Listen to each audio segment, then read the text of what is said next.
নমস্কাৰ আপোনালোক সকলকে মোৰ ইউটিউব চেনেল আসাম এক্সাম কৰ্ণাৰলৈ স্বাগতম জনাইছোঁ। ডিব্ৰুগড় বিশ্ববিদ্যালয়ৰ পিজি এন্ট্ৰেন্সৰ যি ৰিজাল্ট আছে ৰিজাল্টসমূহ আউট হৈছে, অৰ্থাৎ DUAT অৰ্থাৎ ডুৱেট এক্সামৰ যি ৰিজাল্ট আছিলে এই ৰিজাল্টসমূহ আউট হৈছে। আপোনালোকে ৰিজাল্টৰ স্ক'ৰ চাব পাৰিব কিমান পাইছে।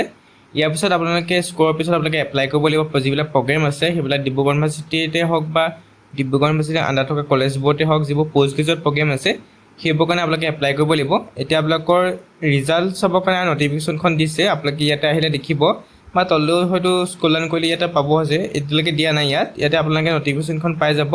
ৰিজাল্ট দেখিছে তাতে আপোনালোকে ক্লিক কৰিলে পাব, নহ'লে আপোনালোকে ওপৰতে নটিফিকেশ্যন ৰিজাল্ট অফ DUAT 2026 তাত ক্লিক কৰিলেও হ'ব, নহ'লে তলত ক্লিক কৰিলেও হৈ যাব। ইয়াতে ক্লিক কৰাৰ পিছত আপোনালোকৰ সন্মুখত আহিব click here to download score card, অৰ্থাৎ আপোনালোকৰ যি স্ক'ৰ কাৰ্ড আছে ক্লিক হেয়াৰ টু ডাউনলোড বটনটো ক্লিক কৰি আপোনালোকে যি লগ ইন আছিলে এণ্ট্ৰেন্সৰ ৰোল নম্বৰ, এপ্লিকেশ্যন নম্বৰ আৰু কেপচা কোডটো দি আপোনালোকে চাৰ্চ কৰি আপোনালোকৰ যি স্ক'ৰ কাৰ্ড আছে স্ক'ৰ কাৰ্ডখন আপোনালোকে ডাউনলোড কৰিব লাগিব। অৰ্থাৎ আপুনি কিমান মাৰ্কছ পাইছে PG এণ্ট্ৰেন্সত তাৰ এখন স্ক'ৰ কাৰ্ড দিয়া হ'ব, এটা PDF ফৰ্মেট দিয়া হ'ব, সেইটো আপোনালোকে ৰাখিব লাগিব, ডাউনলোড কৰি ৰাখি প্ৰিণ্ট আউট কৰি ৰাখিব লাগিব।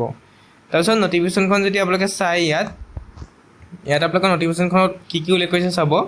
ৰিজাল্ট আজি 8 তাৰিখে দিয়া হৈছে। আপোনালোকে ইয়াত কৈছে যে DUAT অৰ্থাৎ ডুৱেটৰ ৰোল নম্বৰ আৰু এপ্লিকেশ্যন নম্বৰ দি আপোনালোকে চাৰ্চ কৰিব লাগিব ৰিজাল্ট। তাৰপিছত candidate can also' find the score card after log in ডুৱেট পৰ্টেল, অৰ্থাৎ আপোনালোকে ডুৱেট পৰ্টেলটো লগ ইন কৰিও আপোনালোকৰ ৰিজাল্ট চাব পাৰে।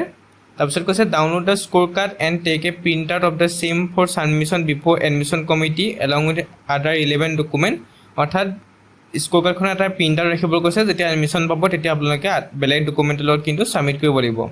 তাৰপৰা ইম্পৰ্টেণ্ট কৈছে যে DUAT 2026 score is valid for the season 2026-27। আগতে আপোনালোকক কি আছিলে PG এণ্ট্ৰেন্সৰ ডিপাৰ্টমেণ্ট ৱাইজ মেৰিট লিষ্ট দি দিয়া হৈছিলে, কিন্তু আপোনালোকৰ মেৰিট লিষ্ট নহয়, আপোনালোকৰ স্ক'ৰ কাৰ্ড দিয়া হৈছে। স্ক'ৰ কাৰ্ডখন লৈ পেলাই আপোনালোকে যিবিলাক ডিপাৰ্টমেণ্ট আছে ডিব্ৰুগড় ইউনিভাৰ্চিটিতে হওক বা ডিব্ৰুগড় ইউনিভাৰ্চিটিৰ আণ্ডাৰ থকা কলেজবোৰতে হওক PG পঢ়িবৰ কাৰণে তাত আপোনালোকে এপ্লাই কৰিব পাৰিব।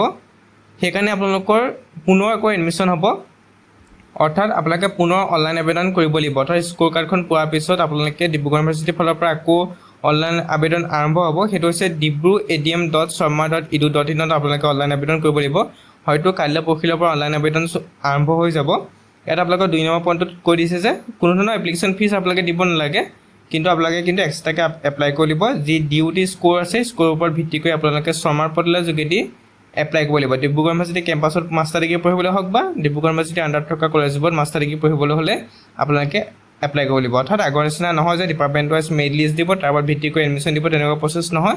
এইবুলি আপোনালোকে এপ্লাই কৰিব লাগিব, তেতিয়াহে আপোনালোকে কিন্তু এডমিশ্যন পাব। তাৰপিছত আপোনালোকৰ মেৰিট লিষ্ট প্ৰিপেয়াৰ হ'ব প্ৰত্যেকটো ডিপাৰ্টমেণ্টৰ, তাৰপিছত আপোনালোকৰ এডমিশ্যনখিনি আৰম্ভ হ'ব।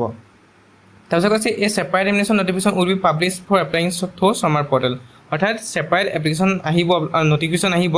গতিকে হয়তো কাইলৈ বা পৰহিলৰ ভিতৰত আপোনালোকৰ নটিফিকেশ্যন পাই যাব। গতিকে আপোনালোকে ৰিজাল্টখিনি তেনেকৈ চাব পাৰে আৰু ৰিজাল্টৰ পিছত আপোনালোকৰ এই যি স্ক'ৰ পাব স্ক'ৰৰ ওপৰত ভিত্তি কৰি আপোনালোকে ডিপাৰ্টমেণ্ট ৱাইজবিলাকত এপ্লাই কৰিব লাগিব, যিটো ডিপাৰ্টমেণ্টত এপ্লাই কৰি ভাবিছে। তাৰপিছত আপোনালোকৰ মেৰিট লিষ্ট প্ৰিপেয়াৰ হ'ব, মেৰিট লিষ্ট প্ৰিপেয়াৰ হোৱাৰ পিছত আপোনালোকৰ এডমিশ্যন আৰম্ভ হ'ব।